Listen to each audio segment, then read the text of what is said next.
Welcome everybody to the very first episode of Casual Commentary. Yeah, man, I'm gonna be talking about stuff casually. You know, it's kind of in the name. So if you clicked on this video expecting some professional setup, I don't know, you kind of just played yourself. But it is what it is. You're here now. So just hear me out for a second. Let me just talk about a few things, and then you can go about your day as per usual. But yeah, so I mean, this channel is going to be basically about speaking about pretty much whatever I want, really. Like, MMA, football, rugby, tennis, I don't know. Whatever kind of is popping at the moment. So I'll see what's going on. Maybe even some anime, I don't know. I like anime. Anime is cool. But for today, anyway, I'm going to be speaking about Ralf Rangnick coming into Manchester United, which is the club I support, and just talking about what I see happening and how I see things going. Just gonna keep it relatively simple. I'm not gonna go super in depth, but I have some of my theories. So if you want to hear a theory I have, just stick around and I'll explain it to you a bit further. But yeah, man, so far so good. Comes into a winning team after Arsenal. He is coming into a team that's very unbalanced, and I think he said in the press conference that he wants to find balance in the team. So it's gonna be hard for him. I don't see it being an easy ride, like especially with the fixtures that we have. Like not necessarily the teams or the quality of the teams we're facing. It's more like how many games we're playing. I can't imagine it's gonna be I can't imagine like it's gonna be easy for him to implement his style and his philosophy with no coaching setup, and to a bunch of players that have been dreadful for a really long time over the last couple of last 3-4 months. So it's gonna be tough, man. It's gonna be tough. I think we should just give the guy some time. I'm sure there'll be like a few knives out already when when things start to when things start to get going. But I'm gonna give the guy the benefit of the doubt. If I can see something going on, on the pitch, if I can see what he's trying to do, then I'm all for him. Just giving him my full support and seeing where things go. I think he also mentioned in the press conference that there's a small chance, right? Depending on how things go, there's a small chance he might say at the end of the year, "Hey, guys, this team is doing well. I'm doing well. If things go well, obviously, why not let me stay in for another year?" And then that kind of adds it into the next segment that he kind of talked about, which was continuity. So if he did that, that means it's a more continuity focused approach to the manager, rather than having Ralph come in for 6 months, make the team play how like he wants to play, then getting a new manager coming in and after him that plays a completely different way, or like similar but not close enough in style. So I can see him staying on, maybe even for a year and a half, 2 years, and then in my theory anyway is that he will go for a guy like Marco Rosa or a guy like Julian Nagelsmann, or if for some strange reason Hansi Flick is looking for a job, he'll go for Hansi Flick. Somebody that kind of like plays in a similar manner to him, that is high profile enough, which I think especially for like guys like Marco Rosa, it will give him time with Dortmund to kind of find his feet. If he can't find his feet, then they might push for Julian Nagelsmann, who wanted to coach Bayern and has always kind of hinted that he might go away, but to like an English team or something like that, or abroad away from Germany, but didn't feel like it was the right time. So if he did that, then he's hiring like a young enough manager you might stay on for another 3, 4, 5 years. I think when he mentioned that continuity, it kind of gave me the hint or the idea of him kind of going with one of his somebody that matches his mold.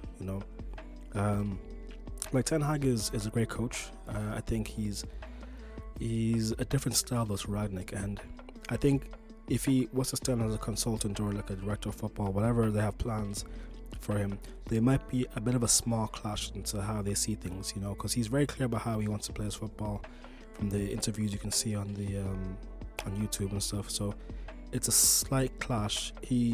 Because like Ten Hag is like more of like the Guardiola mold, and obviously Rangnick has clearly said that his style of play is more in a lot of Jurgen Klopp, heavy metal stuff. So can Pochettino be the heavy metal type? I don't know, maybe, but Pochettino's a weird one, man, because he's like, you never know what Pochettino. I don't know what's going on, because like his teams, man, they're like really weird lately. Like his last couple of seasons with Spurs, they were up and down. Sometimes they play possession football, intensity pressing football all the time. Was when it was when they were chasing the league against Leicester. That was like the last kind of time they were consistently like a high pressing team. Other than that, then Pochettino's been on a bit of a weird one, and I can see why a few teams didn't go for him when he was available. And like I remember Bayern once Kovac was fired, was thinking about getting Pochettino, but they decided against it and went with Flick instead, which is obviously now looking like a genius move. But at the time, I was kind of surprised that Bayern would kind of turn him down.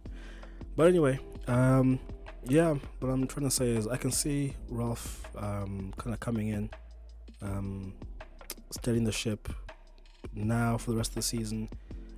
If we get top 4, if we make a FA Cup semi-final, something like that, and then more importantly, if the players come in and they say, yo, this guy, he deserves more time, we can see where we're going with this guy and we love him, if the players say that, then it'd be very hard for the board to be like, no, we're going to scrap everything, we're going to give you a new guy who, will change everything. The players have to like adapt again to a new face, a new style of play, etc. It's not really in the mold of continuity that you would that Ragnar was talking about. So that's where I think this is gonna go. And personally, like, I don't hate the idea. Like, I don't mind Ten Hag, especially Ten Hag. I like Ten Hag. I like his style, but it'd be a harder sell to me to say Ragnick's gonna implement a style of play of high pressing football for 6 months, and then we're gonna completely scrap that and then go back into like a possession based 4-3-3 with Ten Hag and triangles everywhere. It's a harder sell, I think my theory kind of makes sense, but we'll see how it goes, man. I wouldn't be against him staying if things go well. If things don't go well, I wouldn't be against him going and getting a Ten Hag in. I'm just happy that we're here. We're at this stage, because for a long time it was looking bleak, man. I can't even lie. I mean, Ole Gunnar Solskjaer, club legend and everything, but when it comes to management, bro, oh my god, my people have suffered, man, and my fellow MUFC fans have suffered. So I'll just end it there because I never wanted to start this thing because of the Ollie out, Ollie in rivalry that was happening on Twitter, which is it's a big reason why I didn't want to be associated with negativity. I wanted to start things off when things are more positive, and at this moment in time, things are looking up, man. We might be back, if not this season, I think the season's going forward, we will be back. We're going to be making those steps, getting the right people in for the football side of things. Apparently, even what's his name? The new guy that's coming in to replace Ed Woodward, something Arnold. Apparently he's like put his hands up and said, "Yo, I'm not the guy when it comes to football. So if I can get somebody that's football based and knows about football and stuff, he's happily willing to let them do that thing, and then he'll do the commercial side of things, and which is a brand new approach in terms of the power hungry Ed Woodward. So things are looking up, man. It's a good time to be another fan. I think we'll see big things, man. I want to go like super like Rio Ferdinand about it as well. Like, sign the thing. We're back, baby. We're back. I don't want to do that, but I kind of feel like that. Anyway, this is the first episode, so if you like that, and this video gets like 2 likes or something, I'll post up another video about me talking about why Messi deserved the Ballon d'Or. Peace.